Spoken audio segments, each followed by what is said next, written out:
बिस्मिल्लाहिर्रहमानिर्रहीम। आप देख रहे हैं लाइफ साइकिल चैनल और मैं हूं डॉक्टर आरिफ। आपने गाय और भैंसें रखी हुई हैं और पिछला जो उसका सूआ था, उसकी जो पिछली बयानत थी, उसमें जानवर ने बहुत ज़्यादा दूध दिया, 20 लीटर 25 लीटर दूध दिया।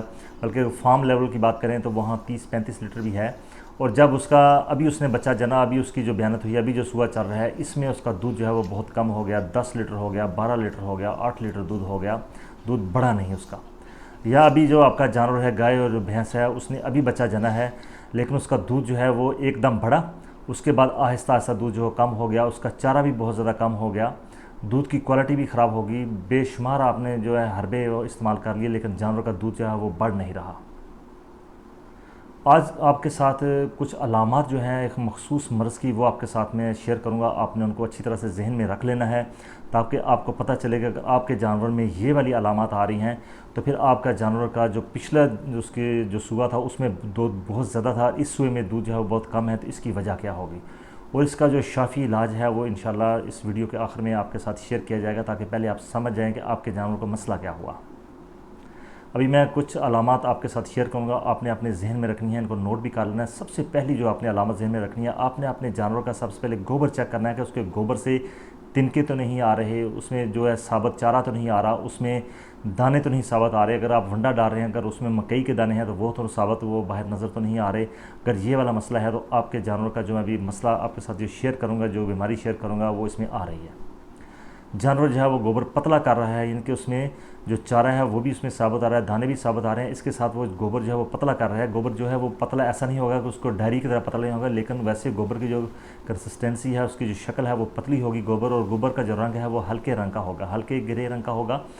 और जो बाज़ का हल्का जो है वो कलर होगा, बाज़ का तो है बहुत डार्क कलर का जो है गोबर वो करना शुरू कर देता है। इसके साथ बहुत ही अहम तरीन जो अलामत साथ अगली आने वाली है वो ये है कि जानवर का अगर आप दूध चेक करेंगे तो दूध में झाग बहुत कम आएगी, यानी कि उस पर अगर गर्म करेंगे उसकी भलाई बहुत कम है, उसमें फ़ैट परसेंटेज बहुत कम है। अगर आपने होल्स्टन फ्रीजन गाय रखी हुई है घर में, एक रखी हुई है, 10 रखी हुई हैं, तो आप ओवरऑल चेक करेंगे दूध, तो जो दूध में जो कंप्लेन आ रही है वो ये है कि दूध में झाग बहुत कम है, उसमें फ़ैट परसेंटेज बहुत कम है, 3.5 से भी नीचे उसकी जो है फ़ैट आ रही है। अगर हम देखें कि जानवर का जो पीक लेवल होता है दूध का वो नहीं आ रहा। पीक लेवल का मतलब होता है कि आज जानवर जो है उसने बच्चा जना है, लेकिन बच्चा जनने के बाद 1 माह 1.5 माह जो है वो गुजर गया है, लेकिन दूध का जो पीक लेवल आना चाहिए था ऊपर वो नहीं आ रहा। जानवर जो है वो चारा ज़्यादा रगबत से चारा खा रहा है, चारा बहुत कम खा रहा है जानवर। इसके अलावा जो अगली लामत है वो ये है कि जानवर जो है वो जगाली जो है वो बहुत कम कर रहा है। जगाली जो है वो ठहर ठहर के करता है, दिल खोल के जगाली नहीं करता। जब जगाली पूरी नहीं करेगा तो ज़हरा चारा ऑटोमेटिक उसका कम हो जाएगा। एक सबसे आखिरी जो अलामत है वो अपने जहन में रखनी है। ऐसी सूरत हाल में जो जानवर हैं, ख़ास तौर पे जो गाय हैं, जो 20-22 लीटर वाली गाय है, आप देखेंगे तो वो खुरों से लंगड़ा भी रही होगी। बाज़ का जो लंगड़ापन है वो बिल्कुल बज़ाहिर नज़र नहीं आता, लेकिन आप बारीक बीनी से चेक करेंगे तो उसमें लंगड़ा होगा, या खुरों की शक्ल जो है वो चेंज हो जाएगी, खुर जो है वो टेढ़े हो चुके होंगे। ये जो मैंने आपको अलामत बताई हैं, ये अलामत हैं एक बहुत ही मखसूस मर्ज़ की, जिसको कहते हैं सारा, SARA, सारा, सब एक्यूट रूमिनल एसिडोसिस। सादा अल्फाज में अगर इसकी मैं दोबारा तशरीह कर दूँ तो ये है, हम कहते हैं कि जो र्यूमन है उसका जो मैदा है बड़े चारे वाला, जिसमें चारा इकट्ठा होता है, वहाँ पर तजाबीत जो है वो बहुत ज़्यादा बढ़ जाती है। जब वहाँ पर तजाबीत बढ़ जाती है तो आहिस्ता आहिस्ता ये जो अलामत मैंने आपके साथ 5-6 अलामत शेयर की हैं, ये अलामत आ जाती हैं और दूध एकदम नीचे आ जाता है। अब ये मसला होता क्यों है? इसकी सबसे बड़ी ये वजह यह है कि आप ज़्यादा दूध लेने के लिए जानवरों को वंडा जो है वो बहुत ज़्यादा जानवरों को डाल रहे होते हैं, जिसमें कंसनट्रेट बहुत ज़्यादा होते हैं। जब ये वाला मसला आ जाता है तो आहिस्ता आहिस्ता होता क्या है कि उसकी जो एसिडोसिस वो बढ़ती है, पीएच जो है वो कम होती चली जाती है।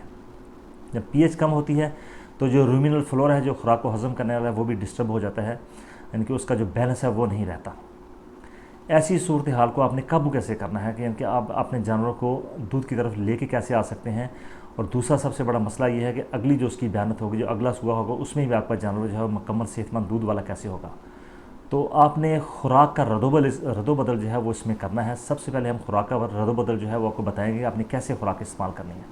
सबसे पहले आपने कोशिश करनी है कि अपने जानवरों को आपने जो भूसा है, जो सब्ज़ चारा है, ये आपने सबसे पहले उसको देना है। आधा जो मिकदार है वो भूसे और सब्ज़ चारे की आपने पहले दे देनी है, और उसके सेंटर में फिर आपने जो वंडा है वो अपना इस्तेमाल करना है। जो वंडा डाल रहे हैं, जो दाने वगैरह उसको डाल रहे हैं, जो खल वगैरह दे रही हैं, वो सेंटर में देनी है। उसके बाद फिर उसको दोबारा जो है सूखा चारा और जो सब्ज़ चारा वो मिक्स करके उसको आपने दे देना है।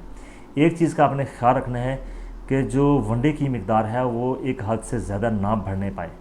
अगर टेक्निकली बात करूँ तो आप कहेंगे ड्राई मैटर, जो ड्राई मैटर है, जो आप सब्ज़ और सूखा चारा जो इस्तेमाल कर रहे हैं, रेफ्रिजरेंट जो यूज़ कर रहे हैं या वंडा जो यूज़ कर रहे हैं, तो कभी भी वो 50% से ज़्यादा दोनों चीज़ें नहीं होनी चाहिए। वंडा ख़ास तौर पे आपका 50% जो ड्राई मैटर ऊपर नहीं जाना चाहिए, तकरीबन ये 40-45 रहना चाहिए। और मज़ीद इसकी तशरीह जो है वो आपके साथ ये कर दूँ कि ये जो आपने वंडा डालना है, तो वंडे की मिकदार जो आपने रखनी है वो 2 लीटर दूध के लिए 1 किलो जो वंडा है वो आपने इस्तेमाल करना है। ज़्यादा वंडा देंगे तो फिर रूमिनल एसिडोसिस जो है वो आ जाएगी, जिसको हम कहते हैं सब एक्यूट रूमिनल एसिडोसिस, क्योंकि ये एकदम नहीं आती, ये आहिस्ता आहिस्ता स्लो आती है और ये बहुत ज़्यादा जो पैदावार है उसकी सलाहियत, पैदावार की सलाहियत कम कर देती है, नुकसान आपका बहुत ज़्यादा हो जाता है। कस्टमर जो है वो ये कंप्लेन करता है कि दूध जो है वो पतला हो गया, दूध जो है वो गाढ़ा नहीं है, उस पर भलाई बहुत कम आ रही है, फैट परसेंटेज जो है वो बहुत कम हो गया। किसी कंपनी को आप दूध सेल कर रहे हैं तो ज़ाहिर है जब वो फैट परसेंटेज पे दूध लेंगे तो फैट परसेंटेज तो बहुत ज़्यादा कम है। इसके लिए जो आपने बेहतरीन जो इलाज मुआवजा करना है, जब आप उसको आप वंडा यूज़ कर रहे हैं तो आपने फीड एडिटिव्स जो हैं वो भी आपने इस्तेमाल करने हैं, जो कि इंशाल्लाह इस मसले को हल कर देंगे। उसमें सबसे पहले आ जाता है बफरिंग एजेंट। बफरिंग एजेंट का मतलब ये है कि जो रूमन है उसमें चूँकि बहुत ज़्यादा पीएच उसकी नीचे चली गई है, एसिडिक हो चुका है, तो आपने उसको सोडियम बाइकार्बोनेट यानी कि मीठा सोडा जो है उसका इस्तेमाल करना है। ऐसी सूरत 100 से 150 ग्राम मीठा सोडा जो है वो आप इस्तेमाल कर सकते हैं अपने जानवर के लिए। 2-3 खुराकें देंगे तो वो इसका जो मामला वो हल हो जाएगा। इसके साथ ही आपने यीस्ट पाउडर जो है वो आपने इस्तेमाल करना है। यीस्ट पाउडर जो है मुख्तलिफ़ कंपनियों का आता है, उसकी मुख्तलिफ़ कंसनट्रेशन, मुख्तलिफ़ डोज हैं। जैसे मैं एक्टिरा यीस्ट की बात करूँ तो वो बड़े जानवर के लिए 2 ग्राम जो है वो इस्तेमाल होगा, बल्कि 2 से 3 ग्राम आप यूज़ कर सकते हैं। इस तरह एल्टेक कंपनी का यीस्ट है, उसकी जो मिकदार है वो 10 ग्राम है, यानी कि 1 चम्मच आप दे सकते हैं। जो ही आप अपने जानवरों को एक्टिरा यीस्ट यानी कि यीस्ट जो है वो यूज़ करेंगे, या एल्टेक कंपनी का या किसी भी कंपनी का आप जो है लाइव यीस्ट खासतौर पर यूज़ करते हैं, उसको देने के फ़ौरन बाद जो है 6 से 7 दिन जब उसको लगातार देंगे तो 7वें दिन इंशाल्लाह ऐसा सूरत होगी कि जो दूध है उसमें झाग जो है उसकी भी मिकदार बहुत ज़्यादा बढ़ जाएगी। और जो गोबर में जो दाना आ रहा है, जो चारा जो है वो तूड़ी के जो उसमें अगर तूड़ी इसमें भूसा यूज़ कर रहे हैं, तूड़ी यूज़ कर रहे हैं, उसके जो तूड़ी के जो तिनके होते हैं वो बस बिल्कुल साबुत नज़र आते हैं, लेकिन 6-7वें दिन पर पहुँचेंगे तो वो भी आहिस्ता आहिस्ता जो है बारीक होना चाहिए, जो खुराक है वो मुकम्मल तौर पर हज़म होना शुरू हो जाएगी और उसकी जो pH है वो भी बैलेंस हो जाएगी, वो 6.5 पर पहुँच जाएगी। जो यीस्ट है इसका इस्तेमाल अगर आप अपने जानवरों में आप लगातार रखते हैं तो आपको जो 2 चीज़ें वो तो कन्फर्म आएंगी। एक तो उसका दूध बढ़ जाएगा, प्रोटीन की जो पचाने की, जो हज़म करने की जो ताकत है वो भी बहुत ज़्यादा हो जाएगी। अच्छी तरीके से वो जो है वंडा जो है वो हज़म होगा जानवर का, और जानवर का दूध भी गाढ़ा हो जाएगा, उसकी फ़ैट परसेंटेज भी बढ़ जाएगी, उसकी झाग भी बहुत ज़्यादा आ जाएगी। तो आज का जो मौजूद था वो यही है कि अपने जानवरों को अपने जो चारा है उसको इस्तेमाल कराते वक्त, और जो वंडा आप उसको ज़्यादा मिकदार में दे रहे हैं उसको भी इस्तेमाल करते वक्त आपने मोहतात रहना है। लेकिन एक चीज़ का ख्याल रखिए कि जो ही आपने ये इसका ट्रीटमेंट शुरू करना है तो सबसे पहले कोशिश कीजिएगा अपने जानवरों को आप डिवर्म लाजमी करवा दीजिए। जब भी आपने दूध के लिए कोई भी नुस्खा इस्तेमाल करना है तो सबसे पहली जो चीज़ है वो है डिवर्मिंग, कि जानवरों को किस्म की अद्वियात का आपने इस्तेमाल करवाना है। इसके लिए मैं 1-2 वीडियो जो है वो बना चुका हूँ, इसी चैनल में आपको मिल जाएंगी। फिर भी आपका कोई सवाल है तो आप मुझसे पूछ सकते हैं। आपका बहुत शुक्रिया। चैनल को सब्सक्राइब करना ना भूलिए, वो इसलिए कि ताकि आप लाइफस्टॉक फैमिली का हिस्सा बन जाएं। वीडियो पसंद आए तो दूसरे फार्मर तक आप ज़रूर इसको शेयर कर दीजिए ताकि किसी और का भला हो जाएगा। आपका बहुत शुक्रिया। अल्लाह हाफ़िज़।